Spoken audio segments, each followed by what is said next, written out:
Welcome to Explained. Today we talk about compound interest, something which Albert Einstein called the eighth wonder of the world. In fact, he said about compound interest, he who understands it earns it, and he who doesn't pays it. So why is compound interest such a big deal? Well, I'm going to explain that to you in three parts. The first, in this video, I'm just going to explain the basic principles around compound interest.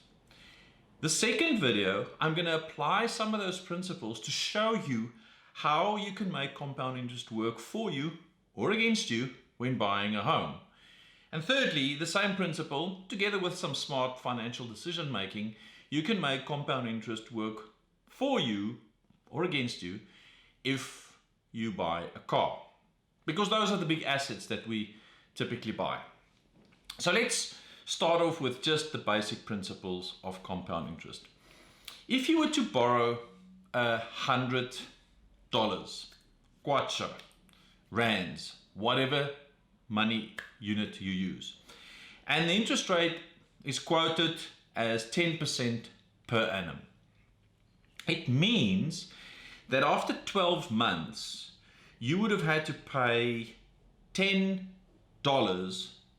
back, or $10 would be added to what you've owed.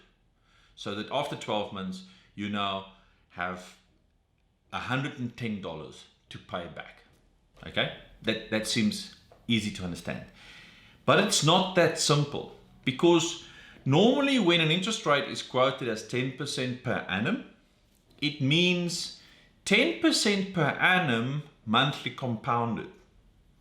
Now, if it was annually compounded, it means that we only once a year, annually, going to add the 10% that you owe me to the capital amount.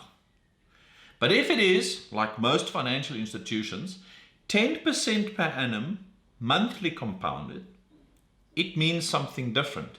It means that after the first month, I'm going to take 1/12 of 10% and add that to your debt. And now you owe me $100 plus that tiny portion of interest. And now I'm going to charge you interest on the original $100 and that tiny bit of interest. And that's the compounding effect, which means that by the 12th month, you are now not paying 10% on $100 anymore. You're now paying 10% of interest on interest on interest and interest. But as I will show you in the illustrations, that over time, that impact can be quite severe.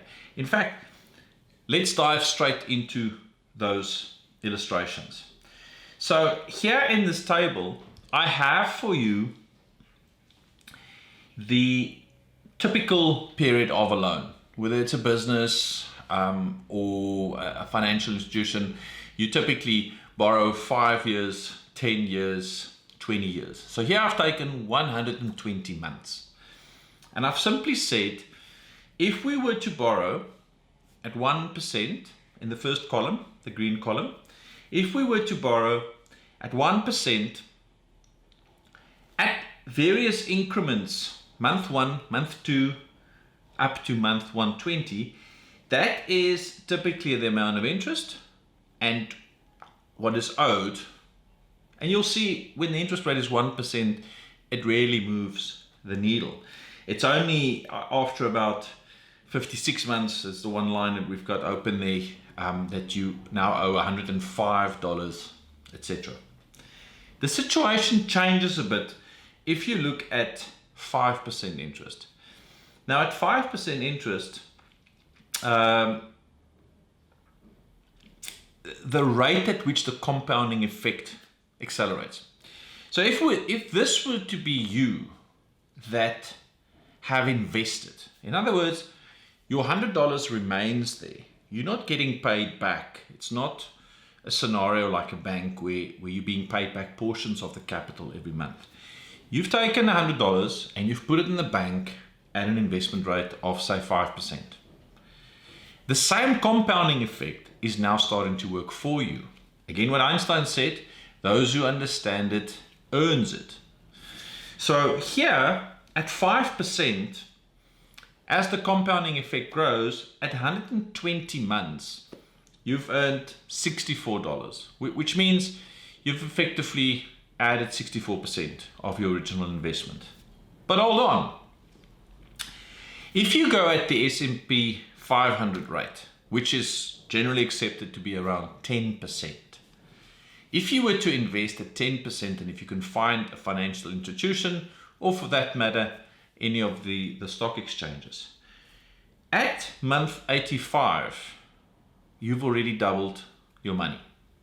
And then if you keep going, at about month 120, you have added $168 to your original 100. And you can just see the biggest friend that compounding interest has is time. In fact, time and the rate of compounding. So you can quite easily be bitten if it's annual rate, annually compounded, because you don't benefit from the compounding. If, however, you can find an interest rate that is daily compounded and you can earn that, that's fantastic. Be careful if you're the borrower and you have to borrow at a lowish interest rate, which is daily compounded, because it can quite easily look like it really is on a high rate, but it's the compound effect and how many times it gets compounded that will catch you out. In the illustration, just for interest, I've added an investment that is better than the S&P 500 at 15%. And you'll notice that already at month 57, that's not even halfway in the 120 time frame. You've doubled your money, and by 120, you've more than doubled it again. So hopefully you're getting an idea of the compounding effect. Now, it is a little bit more complicated when you're the borrower, like in the case of a mortgage or a bond in certain countries, or when you borrow money on a lease for a car or something like that, because here the capital amount diminishes. So you may have borrowed 100, but after month 1 you've paid an installment. Now there are wonderful complex interest rate formulas that have worked all of this out for us, but in principle, in the first month, a tiny portion is going to capital, the biggest portion is going to interest. In the last month, the biggest portion of your installment is capital and the tiniest bit is interest.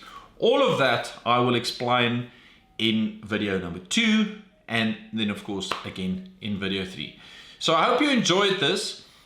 Keep an eye out for video number 2 that explains how to apply this in-house, and video number 3 that explains how to apply it when buying a car.